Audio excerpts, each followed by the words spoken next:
नमो सिद्धाणं नमो आयर्याणं नमो उवजायाणं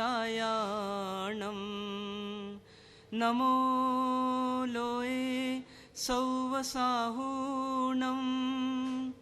ऐसो पंच नमोकारो सौव पावपणासिनो मंगलाणं च सौवेसिं परमं हवै मंगलम। लोगों की कुछ चिट्ठियाँ आई हैं, अब जितनों की आई है बस उन्हीं को लेंगे और बाकी जिनकी और शाम के शंका समाधान वाले सत्र में फिर देंगे। एक प्रश्न है कि मोह के दो पार्ट किए गए, कौन कौन से? मिथ्यात्व और कषाय। तो मिथ्यात्व और कषाय इन दोनों को ही मुख्य रूप से यहाँ लिया गया है, जबकि अवृत्ति प्रमाद योग नहीं लिए गए या उनको गौण किया गया। तो वास्तव में यदि हम किसी भी दोष को देखें तो दोष दो प्रकार से यदि बोलें तो मिथ्यात्व और कषाय, या मोह दो प्रकार से देखें तो मिथ्यात्व और कषाय।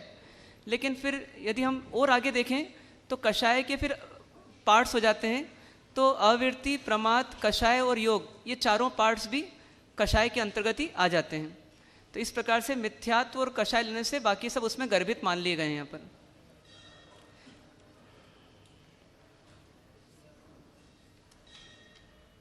जब नियति में सब तय है तो फिर पुरुषार्थ की क्या आवश्यकता? तो इसका बताया था आपको समाधान कि हमें पता नहीं कि नियति में क्या लिखा है और हम कुछ ना कुछ पुरुषार्थ तो कर ही रहे हैं, तो क्यों ना हम सकारात्मक पुरुषार्थ ही फिर करें। मतलब ऐसा हो जाए यदि कि कोई व्यक्ति नियति को 100% मान ले तो उसका मोक्ष अभी हो जाए। जो नियति को 100% हर फील्ड में हर डायमेंशन में मान ले जीवन के, तो उसको कुछ करना बाकी रहेगा क्या? कुछ भी करना बाकी नहीं रहेगा। तो जो करेगा ही कुछ नहीं है तो उसका कर्म बंधन ही नहीं होगा। कर्म बंधन नहीं होगा तो 100% मोक्ष हो जाएगा। लेकिन ऐसा होता नहीं है, क्योंकि अभी हमारी अंदर में चालबाजी रहती है, हम अपने आप को ठगते हैं। हम धर्म के क्षेत्र में नियति को मुख्य कर देते हैं और संसार के क्षेत्र में पुरुषार्थ को मुख्य कर देते हैं। ज्ञानी बोलते हैं जब तक ऐसा चलता रहेगा तब तक हम अपने आप को ठगते रहेंगे। तो उसके लिए क्या करना है, हम पांचों समवायों को लेकर चलें साथ में, और हम धर्म के क्षेत्र में पुरुषार्थ को मुख्य करके जीने का प्रयास करें। बाकी चार जो समवाय हैं उनको हम गौण रखें, प्रयास करें धर्म का। जब प्रयास करने पर सफलता न मिले तो मान लें कि हमारी नियति में अभी धर्म नहीं लिखा था, इसलिए धर्म नहीं हो रहा है, लेकिन हम प्रयास करते रहें। इस प्रकार से अपने आगे बढ़ने के लिए पुरुषार्थ ही एकमात्र हमारे पास हथियार है, अस्त्र है, शस्त्र है, जो भी माने उसको। ठीक है, क्लियर है ये?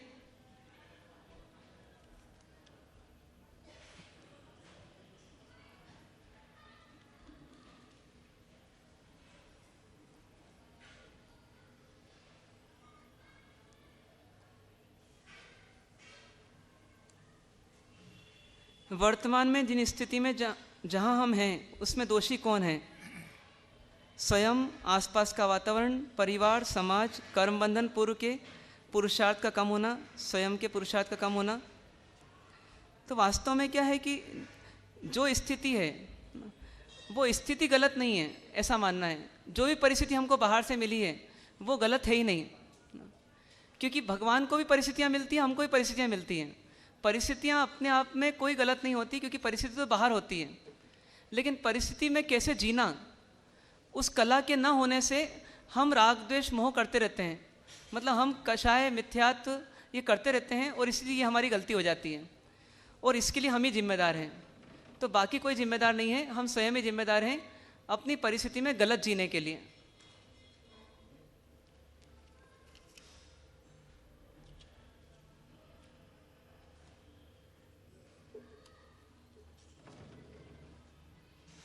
व्यवहार में सही को सही मानना सम्यक दर्शन की ओर बढ़ाया हुआ कदम कहलाएगा क्या? प्रश्न है कि व्यवहार में, मतलब व्यवहारिक जीवन में सही को सही मानना क्या सम्यक दर्शन की ओर एक कदम माना जाएगा? तो एक अपेक्षा से बात सही है कि जैसे जो व्यक्ति व्यवहारिक ज़िंदगी जी रहा है और उसमें यदि कोई गलती हो जाती है और उस गलती को गलत मान लेता है, तो ये उसकी जो पात्रता है ये आगे जा कर के उसको सम्यक दर्शन के लिए एक उपयोगी कारण सिद्ध हो सकती है ना। जैसे किसी में कपट ज़्यादा होता है, छल ज़्यादा होता है, तो व्यक्ति क्या करता है, व्यवहार में भी, सामान्य व्यवहारिक जीवन में भी गलती हो जाती है, फिर भी दूसरों के सिर पर ही दोष मंडता रहता है। तो कहीं ना कहीं ऐसी जो आदत है, ये आदत आगे जा कर के सम्यक दर्शन के लिए बाधक बनेगी। इसलिए हमको व्यवहारिक ज़िंदगी में कोशिश करना चाहिए, छोटे ने भी यदि हमारी गलती बताई और वो बात सही है, हम गलत हैं, तो स्वीकार करने में देर नहीं करनी चाहिए। पर अपन कहें कि व्यवहार में जैसे दूसरी चीज़ें हैं बहुत सारी, जैसे मान लीजिए कि ये टीवी है, टीवी को टीवी मानना, फर्नीचर को फर्नीचर मानना, तो ये इसका संबंध सम्यक दर्शन से नहीं है। इसका संबंध सम्यक दर्शन से नहीं है।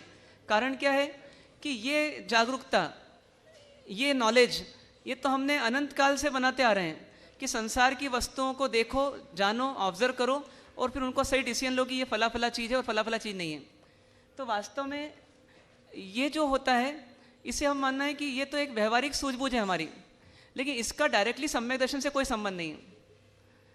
कई ऐसे भी साधक हुए हैं जिनके पास ज्ञान का शैवक्षम बहुत कम था और इसलिए संसार की सूझबूझ कम थी उनके पास, लेकिन उनके पास आत्मा की सूझबूझ थी। तो आत्मा की सही सूझबूझ होने से कहा जाएगा कि ये सम्यक दर्शन की ओर बढ़ रहे हैं। लेकिन कोई व्यक्ति संसार में बहुत अच्छा नॉलेज रखता है तो उससे सम्यक दर्शन का डायरेक्टली कोई संबंध नहीं है। सम्यक दर्शन प्राप्त होने वाले को पंडित मरण या समाधि मरण होता है या नहीं होता? तो देखिए, सम्यक दर्शन होने के बाद ये गारंटी नहीं है कि पंडित मरण हो ही जाएगा, समाधि मरण हो ही जाएगा। हो भी सकता है, नहीं भी हो सकता है। पर सम्यक दर्शन के बिना तो कभी भी पंडित मरण या समाधि मरण हो ही नहीं सकता। अपन आखिरी में कभी कभी किसी को पचखंड दे देते हैं, दिलवा देते हैं, तो उससे समाधि मरण हो जाता है, ऐसा नहीं है। समाधि मरण किसको कहते हैं कि जब जैसे एक प्लेन जो है वो मान लीजिए कि क्रैश होने जा रहा है और उस समय किसी ने पैराशूट लिया और पैराशूट लेकर के निकल गया और वो विमान जो है, प्लेन जो है, वो आगे जाके जल गया या टकरा गया, तो ये बोलेंगे उसने सेफली अपने आप को बचा लिया। तो उसी प्रकार से यदि कोई शरीर रूपी विमान नष्ट होने जा रहा है, अब कोई चारा बचा नहीं जिंदगी का, डॉक्टर ने हाथ खड़े कर दिए या और सब तरफ से समझ में आ गया कि अब जीवन जाने वाला है, तो उस समय सही साधक होता है तो वो अपनी आत्मा को सेफ साइड में ले जाता है। सेफ साइड में ले जाता है मतलब आत्मा को ज्ञान दर्शन चारित्र का पैराशूट पहनाता है।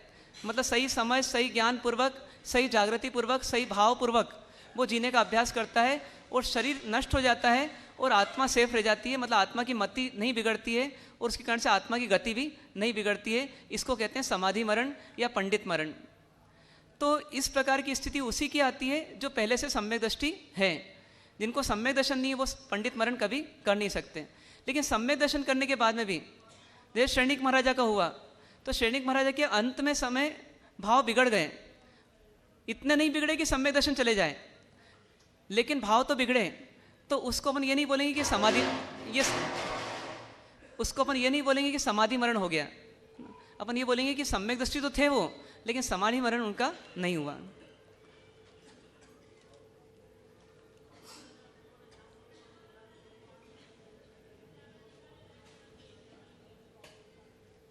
एक प्रश्न है, पुरुषार्थ के बाद बाकी 4 समवाय में सबसे ज़्यादा मुख्यता किसको दी जाएगी?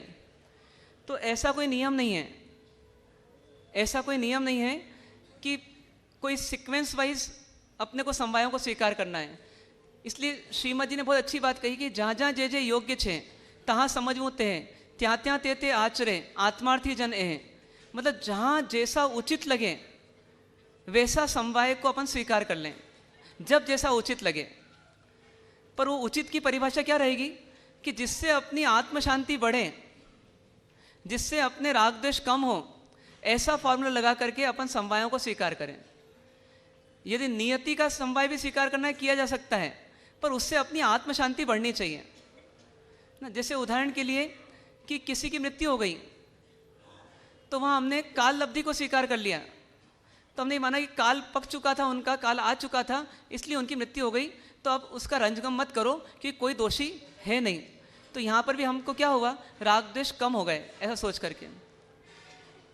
किसी व्यक्ति ने कोई अपशब्द कह दिया, हमने कर्म का समवाय लगा लिया कि मेरे ही कर्म का उदय आया है, किए तो कर्म मैंने ही थे, तो इसमें कोई दोषी नहीं है, मैं ही दोषी हूँ, इसलिए मुझे उसकी कोई प्रतिक्रिया नहीं करना।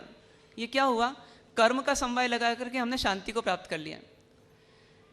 तो जैसे भगवान महावीर ने अभिग्रह आदि लिए कि मैं ये विकल्प नहीं करूँगा ना, इस प्रकार से मैं जैसे कोई अभिग्रह लिया कि फला फला चीज़ जब तक पूरी नहीं होगी तब तक मैं आहार नहीं लूँगा, तो उसके बाद वो पुरुषार्थ बढ़ा रहे हैं, वहाँ पर पुरुषार्थ का समवाय लगा रहे हैं। लेकिन पुरुषार्थ का समवाय लगा करके भी क्या किया उन्होंने? अपने राग द्वेष के विकल्पों को ओम शांति किया।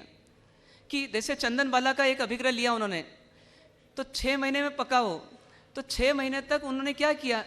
अपन बोलेंगे कि 6 महीने तक आहार पानी नहीं लिया। ये तो एक चीज़ हुई, ये पर्दे के सामने का दृश्य है। पर्दे के पीछे का दृश्य क्या है कि 6 महीने तक उन्होंने अपने बहुत सारे खाने पीने के विकल्पों को क्या कर दिया? त्याग दिया। तो उतने अंश में उन्होंने शांति बढ़ा ली। तो पुरुषार्थ के समवाय को मुख्य करके उन्होंने अपनी आत्म शांति बढ़ा ली। तो इस प्रकार से हम कोई सा भी समवाय लगाएं जिस समय भी, बस हमारा लक्ष्य क्या होना चाहिए कि हमारी आत्म शांति बढ़नी चाहिए। ठीक है? क्या धर्म के क्षेत्र में पुरुषार्थ को मुख्य करके चारों को गौण करना है? वहाँ पर भी प्रिंसिपल वही रहेगा कि जहाँ जहाँ जैसे योग्य छे, जहाँ जो योग्य है वैसा करना है। पर धर्म के क्षेत्र में अक्सर हमारी गड़बड़ क्या होती है कि हम पुरुषार्थ के प्रिंसिपल को लगाते ही नहीं हैं। इसलिए ज्ञानियों को थोड़ा जोर देकर के कहना पड़ता है कि नहीं, पुरुषार्थ के प्रिंसिपल को मुख्य करके करो। पर अल्टीमेटली धर्म के क्षेत्र में भी पांचों समवाय काम आ सकते हैं, बस आपको पॉजिटिवली लगाना पड़ेगा। आपने पूजा करने के लिए घर से निकले और उस समय आपका रास्ते में एक्सीडेंट हो गया। अब आपके पुरुषार्थ में कोई कमी नहीं है, लेकिन फ्रैक्चर हो गया। अब फ्रैक्चर हो गया तो आप उस समय क्या सोचेंगे? तो उसमें कर्म का समवाय लगा लीजिए। सामान्य से बोला पुरुषार्थ को मुख्य करना है, लेकिन ऐसे कोई हार्ड एंड फास्ट नहीं है। आप ऐसा प्रिंसिपल लगाइए बस कि जिससे कि आपके विकल्प, आपके संकल्प विकल्प, आपके द्वंद्व, आपकी अशांति कम होती जाए। ये आपका फॉर्मूला होना चाहिए। चलिए अब अपन आगे बढ़ते हैं। कुछ क्वेश्चंस बचे हैं, उनको अपन बाद के सत्र के लिए छोड़ देते हैं।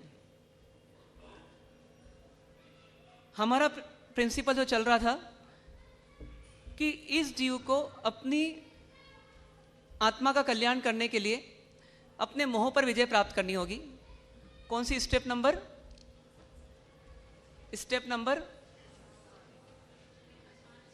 5 है ना, मेरे ख्याल से 5। अब मोह को कम करने के लिए क्या करना पड़ेगा? पांचों समवायों को इकट्ठा करना पड़ेगा। लेकिन 5 समवायों में से 4 समवाय अपने हाथ में है नहीं, तो उनको तो हम कुछ कर नहीं सकते। तो हमारे पास एकमात्र क्या बचा? पुरुषार्थ बचा। हम प्रयत्न करें, बस मोह को हटाने का प्रयत्न करें। मोह को हटाने का मतलब मिथ्यात्व को हटाने का और कषायों को हटाने का। ये हम सिर्फ प्रयत्न कर सकते हैं। हमारे हाथ में वास्तव में क्या है? सिर्फ पुरुषार्थ है। पुरुषार्थ है मतलब प्रयत्न है। हम प्रयत्न करते जाएं, अच्छा सोचें, अच्छा करें, ये सब प्रयास हमारा चलता जाए। फिर जो हो जाए वो हमको स्वीकार करना है। ठीक है? इस प्रकार की हमारी पद्धति होगी। अब पुरुषार्थ को हम किस ओर लगाएं कि जिससे कि हमारा मोह कम करने में हमें सहूलियत मिले। क्योंकि मोह भी एक चट्टान की तरह है। मिथ्यात्व कैसा है? एक पर्वत की तरह, एक चट्टान की तरह। कषाय कैसी है? चट्टान की तरह। ये हिलती नहीं है आसानी से। इतनी आसानी से मिथ्यात्व विजय प्राप्त नहीं होती है या कषाय विजय प्राप्त नहीं होती है। आसान भी, आपको कल बताया था चुटकी का उदाहरण देकर के कि जब जिनके लिए आसान है उनके लिए कैसा है? ये तो चुटकी बजाने जैसा है। लेकिन जिनके लिए कठिन है उनके लिए कैसा है? तो पर्वत के समान। श्रीमद् राजचंद्र जी ने एक जगह कहा है कि ज्ञानियों के लिए संसार क्या है?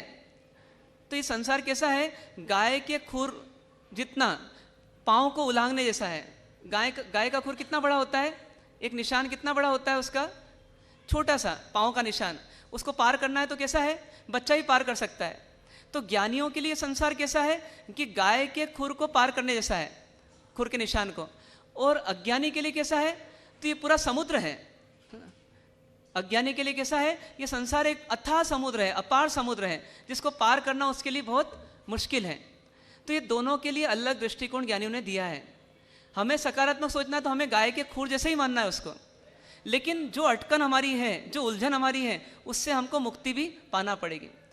तो हमारी उलझन कहाँ हो रही है? उन पॉइंट्स को निकालने के लिए हमको 3 उपाय ज्ञानियों ने दिए। पहला तो चार की शरणा लो, बार बार प्रयास करो। दूसरा क्या करो, अपने दुष्कृतों की निंदा करो, मतलब अपने दोषों को पहचानो और दोषों को बार बार गलत ठहराओ। और तीसरा काम क्या करो, सुकृतों की अनुमोदना करो, मतलब जो अच्छे कार्य हैं, सुकृत मतलब अच्छे कार्य, तो अच्छे कार्यों की क्या करो, तहे दिल से अनुमोदना करो। इस प्रकार से हमें मोटे मोटे तौर पे 3 प्रिंसिपल्स ज्ञानियों ने दिए हैं जिससे कि हमारी पात्रता का निर्माण हो। तो अब यदि हम शरणा लेते हैं तो शरणा का मतलब क्या हो गया, शरणा का मतलब क्या हो गया, समर्पित हो जाओ। जैसे एक व्यक्ति को जब कोई राह सूझती नहीं है बचने की और इतने में कोई उसको मिल जाए तो क्या करेगा, उसे चिपट जाएगा, उससे चिपक जाएगा, उससे उससे लग जाएगा कि मतलब उससे अलग नहीं होना मुझे।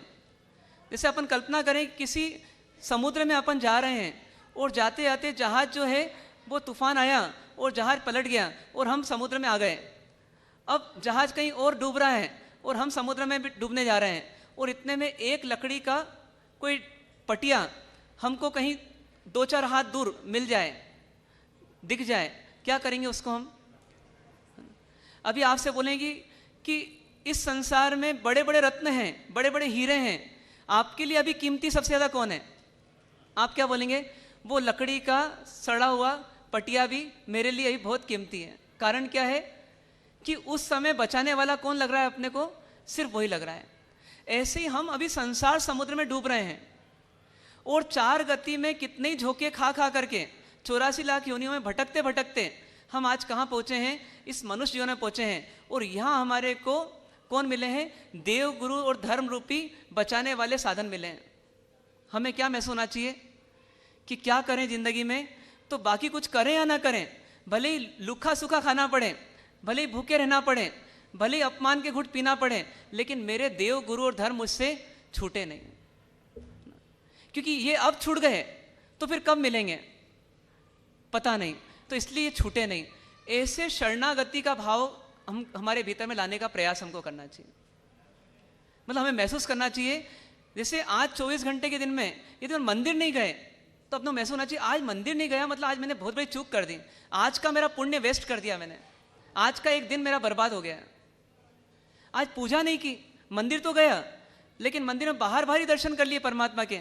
अरे 5 मिनट 10 मिनट यदि अंदर जाकर के बैठता, खड़े रहता और परमात्मा के चरण स्पर्श करने का प्रयास करता और शायद उस समय भाव आ जाते तो वो हो सकता है वो ऐसे भाव होते हैं कि कभी साक्षात मुझे अरिहंत परमात्मा के दीदार हो जाते हैं, दर्शन हो जाते हैं।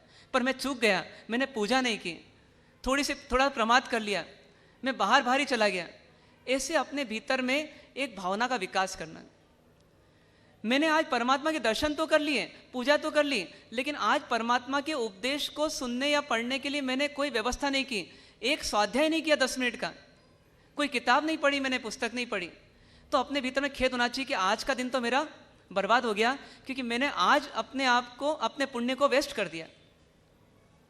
ऐसा अपने भीतर में इनके प्रति शरणागति का भाव आना चाहिए। अब इस शरणागति में बाधक कौन है, कौन रोकता है हमारे को?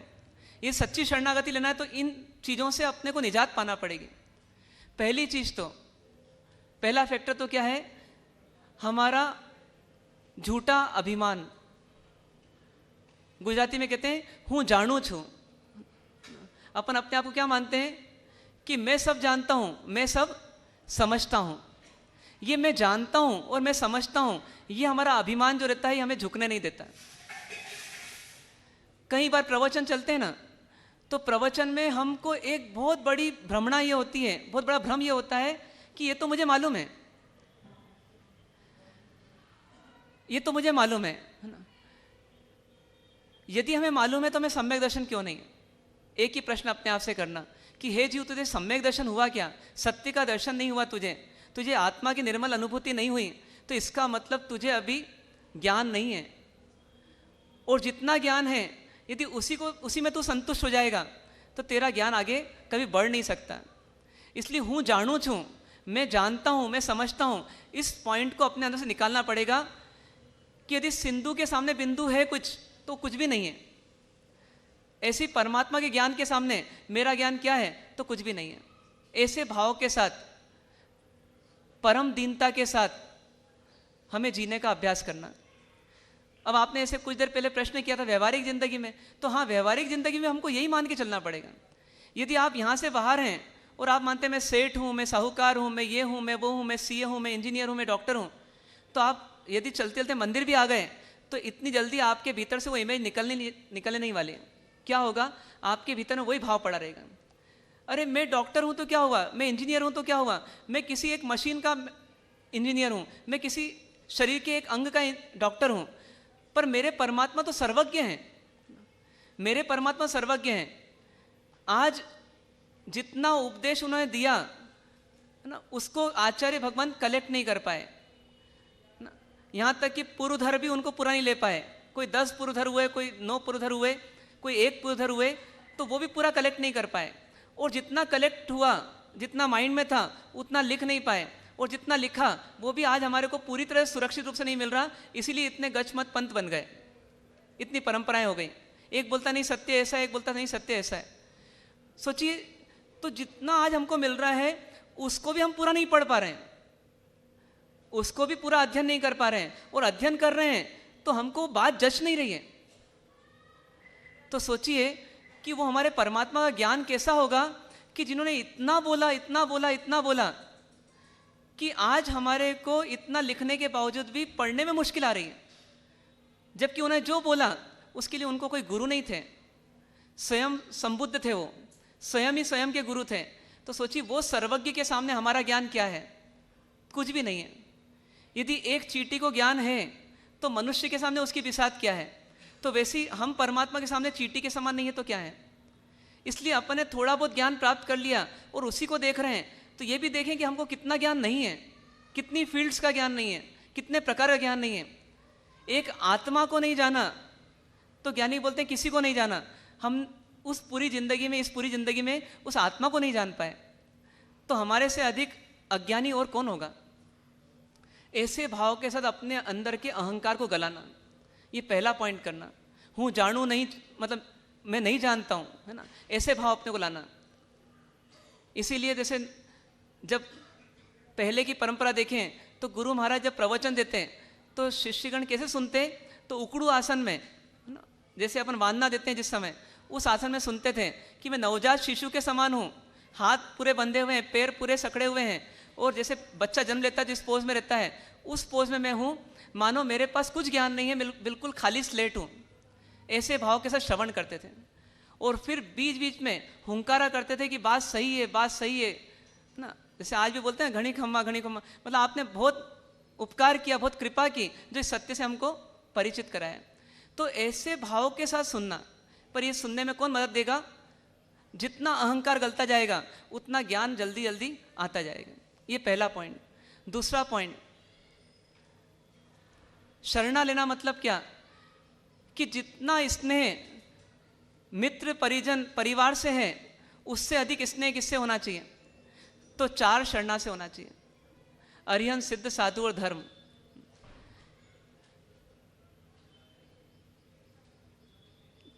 यदि प्रीति परिवार से ही बनी रही तो प्रीति प्रभु से कैसे जुड़ेगी? इसलिए जितनी प्रीति परिवार से है उससे कई गुना अधिक प्रीति किससे होनी चाहिए? परमात्मा से होना चाहिए, गुरुओं से होना चाहिए, धर्म से होनी चाहिए। यदि हमारे को लगता है माता पिता उपकारी हैं तो हमको लगना चाहिए हमारे परम पिता परम उपकारी हैं। क्यों? क्योंकि माता पिता इस भाव में कुछ धन दे सकते हैं, कुछ ज्ञान दे सकते हैं, व्यवसाय आदि का, लेकिन वो इस जीवन पर्यंत ही रहेगा और उसमें मेरा पुण्य काम करेगा तो वो काम आएगा। मतलब अधिक से अधिक माता पिता शुभ चिंतक हैं तो इस भाव तक के लिए हैं, उसके बाद की कोई गारंटी नहीं है। और इस भाव में भी कुछ बीच मझधार में वो छोड़ के मुझे चले जाएंगे और मैं रह जाऊंगा। लेकिन मेरे प्रभु कैसे हैं? वो भाव भाव में मेरे साथी हैं। अपन बोलते रोज हैं, ता देव दिज्ज बोहिम भवे भवे पास जिनचन। पर ये भद्रभाव स्वामी ने जब लिखा होगा तब किस भावना से लिखा होगा? इतने ज्ञानी भगवंत थे, 14 पुरुषों का ज्ञान था। स्थूली भद्र जी जैसे महास्थविर उनके ज्ञान को पूरा ले नहीं पाए। इतने बड़े ज्ञानी भद्रभाव स्वामी थे। जिन स्थूली भद्र जी को 84-24 तक याद किया जाएगा, ऐसे ब्रह्मचर्य का आदर्श उदाहरण देने वाले भी जो थे स्थूलीभद्र जी, उनके भी गुरु कौन थे? भद्रभाव स्वामी। पर भद्रभाव स्वामी का भी ज्ञान स्थूलीभद्र जी ले नहीं पाए। इतने बड़े ज्ञानी क्या बोल रहे हैं दीन होकर के? क्या बोल रहे हैं? ता देव दिज बोहिम भवे भवे पास जिनचन। हे जिनों में चंद्रमा के समान, हे जिनराज, हे पार्श्वनाथ भगवान, आपकी बोधि मैं चाहता हूँ कि मुझे भव भव में मिलती रहे। मतलब आपका ज्ञान, आपका मार्गदर्शन, आपका उपदेश मुझे भव भव में मिलता रहे। यानी जब तक संसार रहे तब तक कम से कम आपका आश्रय, आपकी शरण मुझे मिलती रहे। तो सोचिए, इतने बड़े महाप्रभु, महास्थविर, और वो कितनी छोटी सी मांग कर रहे हैं कि हे परमात्मा, बस आप मुझे मिलते रहें। तो कौन मुख्य है उनके लिए? परिवार या प्रभु? तो हमारी भीतर में धीरे धीरे ये पात्रता का विकास करना, हमें लगना चाहिए कि हर एक का इंपॉर्टेंस है। यदि पड़ोसी है तो पड़ोसी का पड़ोसी तक का इंपॉर्टेंस है, तो परिवार वालों का परिवार वालों तक इंपॉर्टेंस है, तो प्रभु का परम इंपॉर्टेंस है। ऐसे हमको महसूस करना चाहिए। फिर और प्रतिबंध कहां आता है? तीसरा प्रतिबंध आता है असाता का प्रतिबंध। छोटी मोटी असाता होती है और ये जीव क्या हो जाता है? किसको छोड़ देता है? धर्म को छोड़ देता है। मानो धर्म को छोड़ने के लिए तो एक पांव पे तैयार है, बस बहाना मिल गया, सिर दुख रहा है, बहाना मिल रहा है आज थोड़ी कमर दुख रही है, बहाना मिल रहा है कि आज बहुत थक गए हैं, क्या करा? धर्म को छोड़ दिया। और ज्ञानी क्या बोलते हैं? यही तो परीक्षा है मेरी भक्ति की, मेरी भक्ति में मेरी शक्ति कितनी लग रही है। विचक्षण श्री महाराज साहब को कैंसर हुआ तो उन्होंने कहा यही तो समय है मेरा, मेरी परीक्षा करने का, मेरी पहचान करने का कि मेरी भक्ति जिंदगी भर जो थी वो सही थी या गलत थी। और क्या किया? अपनी पूरी शक्ति के साथ भक्ति कर ली। तो ऐसा हमको भी बनना ही पड़ेगा। जब हमको समझ में आएगा कि इस संसार में सुखी करने वाला कोई नहीं है, एकमात्र ये प्रभु की शरणा है, तो फिर क्या होगा? ऑटोमेटिकली हम धैर्य रखते हुए प्रभु की शरण में जाएंगे और धैर्य रखते हुए उनका उपदेश आदि सुनेंगे और धैर्य रखते हुए उनके उपदेशों को जीते हुए हम उस परम सुख को पालेंगे। ये हमारा प्रयास होगा। तो ये 3 प्रतिबंध हमारे को हटाना पड़ेंगे। हूँ जानू छूँ, समझू छूँ, ये हटाना पड़ेगा। दूसरा, मित्र परिवार परिजन से जो प्रीति है उससे अधिक प्रीति हमारे को अरिहंत सिद्ध साधु और धर्म के प्रति लाना पड़ेगी। और तीसरा कि असाता आदि के उदय में हमारे को शरीर से जो राग होता है उससे अधिक राग किससे रहना चाहिए? उससे अधिक राग हमारे को परमात्मा से रहना चाहिए। मतलब शरीर से ही महत्वपूर्ण कौन है? हमारे परमात्मा है। वो स्कंदक आचार्य के जो शिष्य थे 500, क्या किया गया? उनको पिलनी में पीस दिया गया। तो एकमात्र गुरु की आज्ञा है तो कोई बात नहीं, ये शरीर छूट जाए तो छूट जाए, लेकिन गुरु की आज्ञा को नहीं छोड़ना। तो वो आज्ञाकारी शिष्यों ने क्या प्राप्त कर लिया? केवल ज्ञान की प्राप्ति कर ली। कैसे कर ली? कि गुरु ने कहा कि देखो ये अपना उदय है, इसमें समता में रहना है, उदय आ चुका है, आपको पिलनी में पीसना है। गन्ने के तरह, गन्ने की चक्की में जैसे गन्ना पिसा जाता है, ऐसे वो सबके सब शिष्य एक एक करके क्या होते गए? पिसते चले गए। लेकिन उसके बावजूद किसी ने ये नहीं बोला कि हम गुरु की आज्ञा को नहीं मानेंगे। मतलब असाता मुख्य थी कि गुरु मुख्य थे? गुरु मुख्य थे। ऐसी धीरे धीरे हमारी भी ऐसी योग्यता का हमको विकास करना। छोटे छोटे उदाहरण से शुरू करेंगे, फिर बड़े तक पहुंच जाएंगे। इस जन्म में कुछ प्लेटफॉर्म बनेगा, हो सकता है अगले जन्म में काम आ जाए, लेकिन प्रयास इस दिशा में होना चाहिए। क्योंकि जो सही है उसके प्रति समर्पण क्यों नहीं? गलत के प्रति समर्पण हो रहा है हमारा, तो सही के प्रति समर्पण क्यों नहीं? वो फिल्म हमारे को 3 घंटे सिर्फ चटपटा दे करके, लोटपोट करके, बाहर से कुछ ड्रामा बता करके, हमें बहला फुसला करके, है ना, हमारे को किसी तरह हिप्नोटाइज करके वो हमारे को सुखी करने का प्रयत्न करती है। तो हम उसके सम्मोहन में कभी कभी लाइनों में लग लग करके भी टिकट खरीदने की कोशिश करते हैं, धक्के खा खा करके भी शो देखने जाते हैं। जो झूठ दिखा रहा है उसके लिए हम इतने समर्पित हैं। तो ये सच है, जो सच बता रहा है, जो परमानेंट सॉल्यूशन दे रहे हैं कि हे जीव तू अपने से सुखी हो जा, तो क्यों पर मोहताज है। तो ऐसे हमारे परम हितैषी, परम पिता, अनंत उपकारी, सर्वज्ञ, वीतराग, एकमात्र हमारा हित ही चाहने वाले, अहित नहीं चाहने वाले, ऐसे परमात्मा के प्रति, उनके मार्ग पर चलने वाले गुरुओं के प्रति हमारा समर्पण क्यों नहीं? इसलिए हमें कोशिश करना कि बार बार इस मन को मनाना कि नहीं, तुझे उनकी शरणा लेना है। दास दास हूँ दास छूँ वर्तु प्रभु आधीन। मतलब कैसा बनना अपने को कि हे परमात्मा, हे गुरुदेव, हे सदगुरु, हे सत्पुरुष, मैं आपके प्रति समर्पित होता हूँ, मैं आपका दास हूँ। अरे बड़े बड़े लोगों ने इनका दासत्व स्वीकारा। एक तरफ इंद्र चंवर ढालते हैं, एक तरफ देवचंद जी महाराज साहब तार हो तार प्रभु मुझ सेवक भणी बोलते हैं। श्रीमद राजचंद जी बोलते हैं, पड़ी पड़ी तुझ पद पंकजे फरी फरी मांगू एज, सदगुरु संत स्वरूप तुझ ए दृढ़ता करी तेज। मतलब इतने बड़े बड़े महान लोग भी इस प्रकार के सेवक भाव में, दासत्व भाव में ना, शरणागति के भाव में आ जाते हैं, तो हम लोगों की क्या बिसात है। इसलिए अपने अहंकार को हटा करके उनकी शरण लेना। और शरण भी किस लक्ष्य से लेना? शरण का लक्ष्य क्या होना? फिर मुझे वापस संसार नहीं चाहिए, संसार नहीं चाहिए, मुझे आप जैसी दशा चाहिए। आप जैसी दशा मतलब वह दशा जिसमें परिस्थिति कैसी भी हो लेकिन मैं निराकुल रहूं, आकुलता रहित रहूं। क्योंकि मेरा मुख्य उद्देश्य क्या है? आकुलता ही मेरे दुख का रूप है, और इसलिए आकुलता रहित होना ये मेरे जीवन का अल्टीमेट एम है। बाकी कोई एम नहीं है मेरा। पैसा सेकेंडरी है, परिवार सेकेंडरी है। पैसा परिवार में मैं क्यों बसाता हूँ? मेरे निराकुल जिंदगी के लिए बसाता हूँ, आकुलता हटाने के लिए बसाता हूँ, अंदर की अशांति हटाने के लिए बसाता हूँ। लेकिन वो तरीके तो बहुत अपना लिए। हे प्रभु, अब आपकी राह पर चल करके संसार से निवृत्त होते होते, मोह से निवृत्त होते होते मुझे उस सच्चे सुख की प्राप्ति करनी है, सच्चे आनंद की प्राप्ति करना है। इसीलिए मैं आपकी शरणागति ले रहा हूँ। ऐसे भाव के साथ अपने को शरणागति लेना। मतलब सिर्फ और सिर्फ यदि शॉर्ट में कहें तो आपके समान, आपकी दशा तक पहुँचने के लिए मुझे आपकी शरण लेना है, और कुछ नहीं। जो बेटा पिता की गोद में रहता है एक दिन क्या बन जाता है? 20 साल बाद, 25 साल बाद, 30 साल बाद तो उसी स्टेट का मालिक बन जाता है। जो अभी पिता की गोद में था 25 साल पहले, 25 साल बाद वही बच्चा कहाँ पहुँच जाता है? वो पिता की कुर्सी तक पहुँचता है। तो ऐसे यदि हम परम पिता की गोद में आ गए, उनके चरणों में आ गए, और पूरी आस्था के साथ, समर्पण के साथ, मैं कुछ नहीं जानता हूँ, इस भाव के साथ यदि उनकी शरण ले ली, तो एक दिन वो हमें क्या बना देंगे? अपने समान बना देंगे। अपने गांव के मंदिर जाते हैं ना अपन, तो उसमें एक मूल नायक बहुत कम जगह रहते हैं, 3 रहते हैं, मतलब परमात्मा 3 रहते हैं, 5 रहते हैं। अपने को क्या भावना भाना कि कभी दाएं बाएं देखते देखते अपने को देखना कि कहीं मैं भी बैठा हूं क्या यहाँ पर, मेरी भी जगह हो सकती है क्या यहाँ पर। तो परमात्मा क्या बोलेंगे अपने को? जरूर हो सकती है ना, जरूर हो सकती है, गारंटी के साथ, लेकिन बस आपका प्रयास उस दिशा में होना चाहिए। इसलिए परमात्मा के पास जाना, परमात्मा के समान बनने जाना। फिर उसके बाद बात आती है कि अपने दोषों को देखना।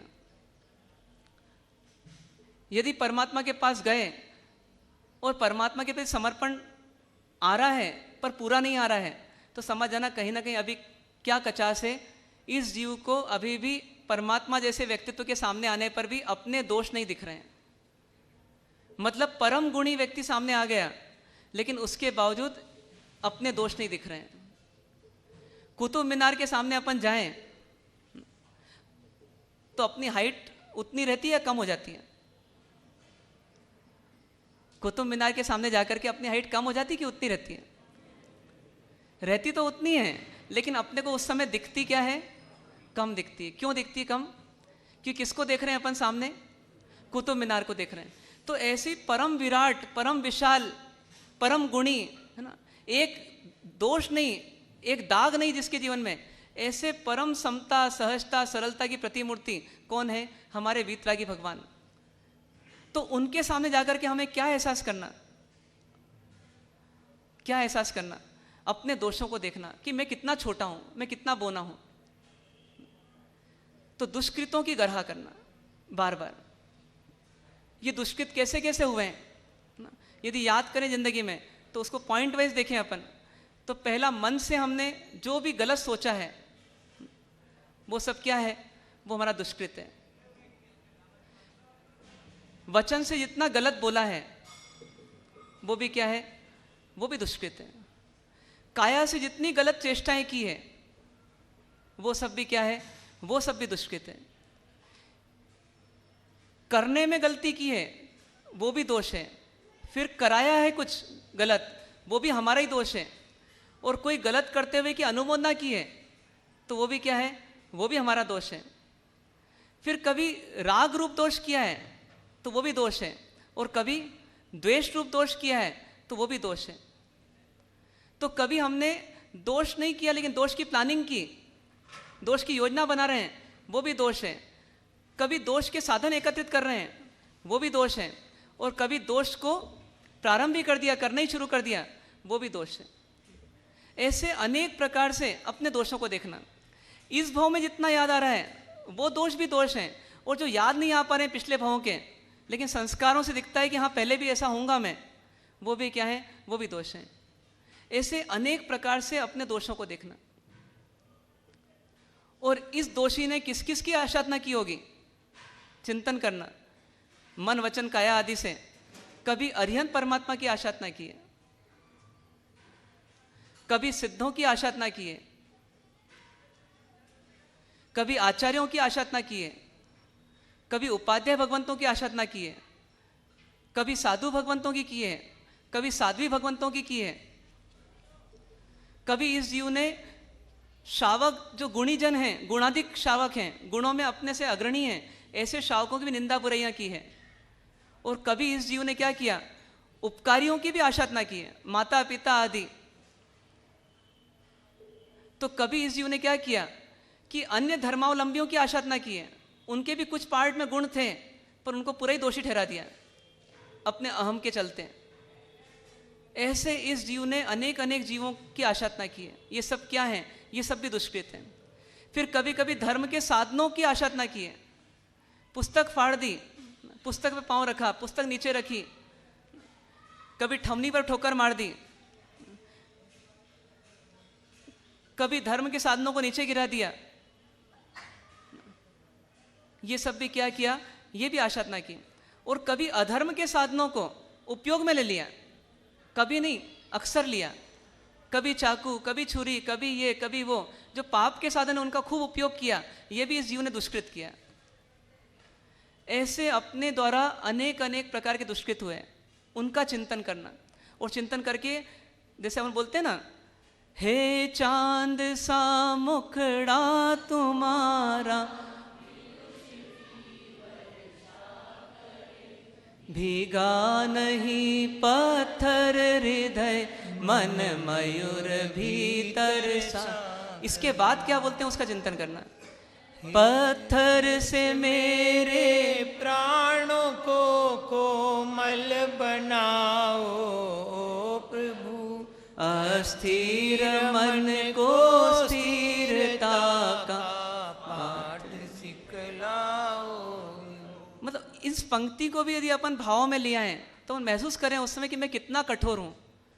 पूरे दुनिया के दोष देखता हूं लेकिन मैं अपने दोष नहीं देखता हूं, कितना कठोर हूं मैं।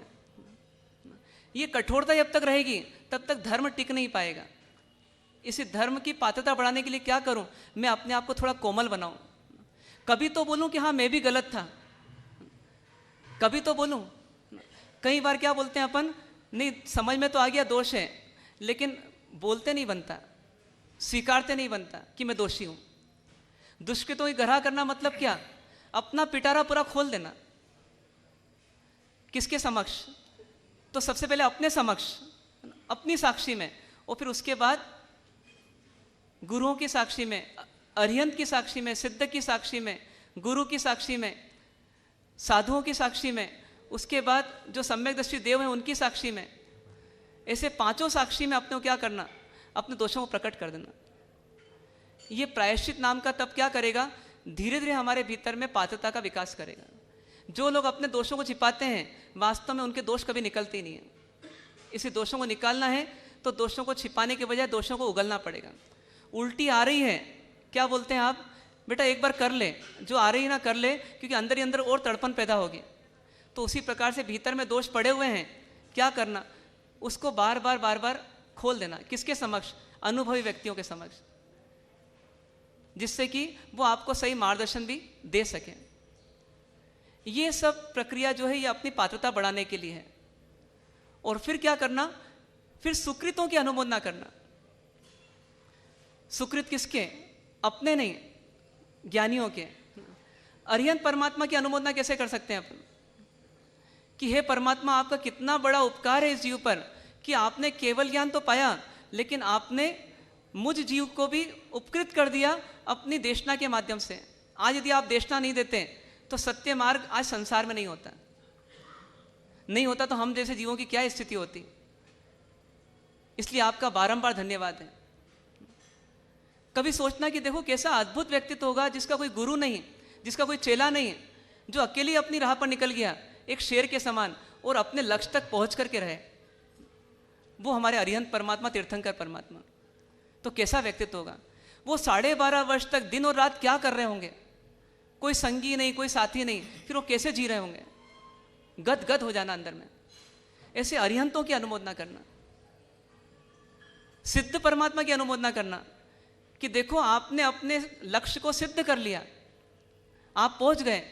8 कर्म के महापर्वत से हम बार बार अवरुद्ध हो रहे हैं और हे परमात्मा आपने 8 कर्मों को जीत लिया, आप सिद्ध बन गए, आपका कोई कार्य शेष नहीं रहा, आपका संपूर्ण कार्य आपने कर लिया। ऐसी भावना के साथ उनकी अनुमोदना करना। कभी आचार्य भगवान को अनुमोदना करना कि देखो आप हमारे जैसे हो लेकिन आप पंचाचार का पालन कर रहे हो और हम कैसे हैं, हम एक भी आचरण व्यवस्थित पालन नहीं कर रहे हैं। आप कैसे हो, गौतम स्वामी जैसे आप आचार्य कैसे हो कि आप पूरे संघ को संभाल रहे हो और साथ में स्वयं को भी संभाल रहे हो, और हमारा कोई ठिकाना नहीं, हम अपने आप को भी अनुशासित नहीं रख पा रहे। इसलिए हे आचार्य भगवान आपको बारंबार नमन हो। ऐसी उपाध्याय भगवान कि आप सूत्रों का दान देते हो ना, सूत्र सिखाते हो इस संसार को, ज्ञान का दान देते हो, तो इसलिए आप भी महान हो। साधु भगवान कि देखो आप अपने साध्य की प्राप्ति के लिए कितना प्रयत्न कर रहे हो, आप समिति गुप्ती का पालन करते हो, इस प्रकार से उनकी अनुमोदना करना। फिर कभी शावकों की, शाविकाओं की, उपकारियों की अनुमोदना करते जाना। अपन फिल्म देखते हैं ना, ऐसे अपने आसपास की फिल्म अपने को देखना और देख करके जो जो अनुमोदनी लगते हैं उनकी अनुमोदना करते आना, कभी भावों से और कभी लेखनी से। ऐसा करते करते उसमें तन्मय होने का प्रयास करना। तन्मय होना मतलब क्या, उसमें डूब जाना। जैसे फिल्म देखते देखते अपन कैसे एकाग्र हो जाते हैं, तो उसी प्रकार से हमारे को गुणी जनों के गुण देखते देखते एकाग्र हो जाना, और ऐसे ही अपने दोषों को देखते देखते एकाग्र होने का अभ्यास करना। उपयोग को सब तरह से हटा करके सिर्फ गुणी जनों के गुण ही देखना है। आज मैं सिर्फ परमात्मा के गुणों का ही चिंतन करूंगा, आज मैं अपने दोषों का ही चिंतन करूंगा। ऐसा बारंबार अभ्यास करते करते क्या होता है, ये तीनों का चक्र चलते रहता है। चारों की शरण, दुष्कृत की गरहा, सुकृत की अनुमोदना। ऐसे करते करते हमारी पात्रता का विकास हो जाता है।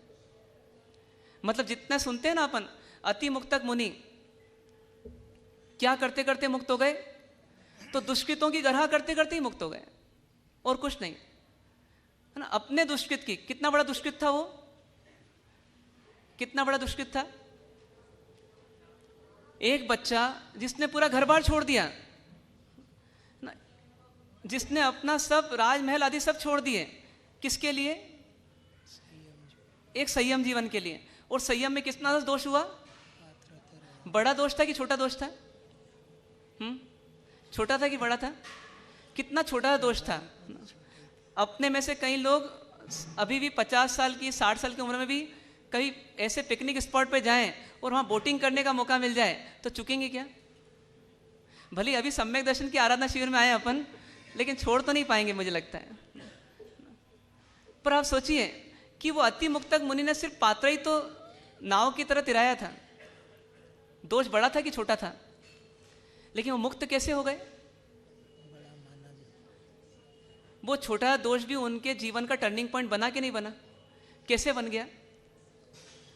अपने दोषों को माइक्रोस्कोप लगाकर देखना, अपने दोषों को कैसा लगाकर देखना, माइक्रोस्कोप लगाकर देखना, कितना बड़ा दिखेगा, बहुत बड़ा। ऐसा जो बारंबार अपने दोषों को पूरा हाईलाइट करता है, पूरा हाईलाइट करता है, पूरा उसका पोस्टमार्टम करता है, हुआ तो कैसे हुआ, अब छोड़ूंगा नहीं इसको। तो ऐसे व्यक्ति जब पीछे पड़ जाता है दोष के, तो दोष क्या होता है, भाग जाता है। ऐसे दोषों को भगाने का एक तरीका है कि बार बार अपने दुष्कृतों की गर्हा करो, निंदा करो हृदय से, उसको गलत मानो। एक बात निश्चित है कि विष्ठा जैसी दिखती है, रास्ते चलते हैं तो आपके पांव अपने आप क्या होते हैं, कारण क्या बना कि उस विष्ठा को आपने क्या माना, ये गलत है। ऐसी अपने क्रोध को, अपने मान को, अपनी माया को, अपने लोभ को, अपने विकार को, अपनी वासना को, अपनी कामना को जितना इतना अपन धिक्कारेंगे, जितना इतना गलत ठहराएंगे, उसका परिणाम क्या आएगा, वो दोष हमारे भीतर से दूर हो जाएगा। ये एक सिंपल सिस्टम है, समझ में आने लायक सिस्टम है, प्रैक्टिकल करने लायक सिस्टम है कि हम बड़े से बड़े दोष को हटा सकते हैं। थोड़ा समय चाहिए बस अपने को, लेकिन उसके लिए क्या करना पड़ेगा, हाथ धोकर के जैसे पीछे पड़ जाते हैं ना किसी के, ऐसे अपने को हाथ धोकर के किसी के पीछे पड़ना पड़ेगा, उस दोष के पीछे पड़ना पड़ेगा। आप देखिए ना, अरे जिस व्यक्ति को डायबिटीज हो जाती है तो पिछले साल तक आम का रस पिया और अभी नवंबर दिसंबर डायबिटीज हो गई, अब अगले मार्च अप्रैल में आम का रस पिएगा कि नहीं पिएगा? क्यों नहीं पिएगा? क्योंकि कंटिन्यूसली आप हैमरिंग चालू हो जाती है, नहीं पीना नहीं पीना नहीं पीना, ये जानलेवा है जानलेवा है जानलेवा है। ऐसा जो अपने को लगा कि अपने विकार अपने जानलेवा हैं, ये अपनी जिंदगी को बर्बाद कर रहे हैं, अपने कर्मों का बंधन करा रहे हैं, अपने को संसार में वही दुख रूप, दुख फल रूप और दुखानुबंधी है ये, मुझे नहीं करना। क्या होगा, वो हटेंगे ही हटेंगे और हटेंगे, निश्चित हटेंगे। तो ये प्रोसेस अपने को अपनाना है, ठीक है, करेंगे आप लोग। अब अपन इस प्रोसेस का थोड़ा प्रैक्टिकल करते हैं। क्या करेंगे, अपनी कॉपी पेन लेकर के हम बैठेंगे। सबसे पहले एक काम करेंगे हम कि अपने दुष्कृतों को देखने का प्रयास करें, अपने दुष्कृतों को एक फिल्म की तरह। आप या तो वर्तमान से शुरू करें और बचपन तक जाएं, या बचपन से शुरू करें और वर्तमान तक आएं। आप चेक करिए कि इस जीव ने कब कब कौन कौन से दोष किए। कम से कम आपको बड़े बड़े दोष जरूर याद आएंगे, छोटे छोटे दोष तो एक अनुमान निकल जाएगा, लेकिन बड़े बड़े दोष देखने का प्रयास कीजिए। तो कुछ देर बैठ करके अपने दोषों को देखने का प्रयास कीजिए, एक फिल्म की तरह अपने जीवन को देखने का प्रयास कीजिए।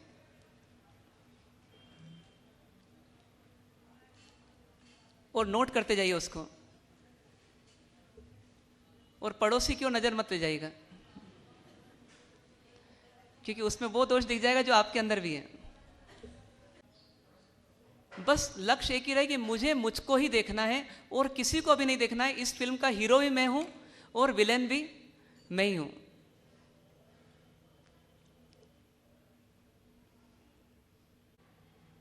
अब शब्द बोले, निंदा की, बुराई की, मारपीट की, कामना, वासना, अब्रह्मचर्य सेवन किया, मन से, वचन से, काया से दोष किया,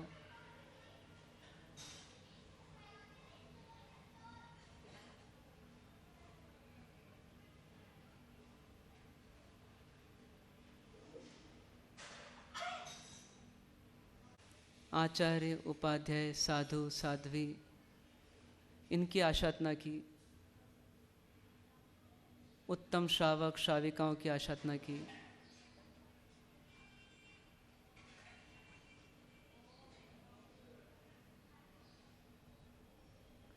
उपकारियों के उपकार का बदला नहीं चुकाया,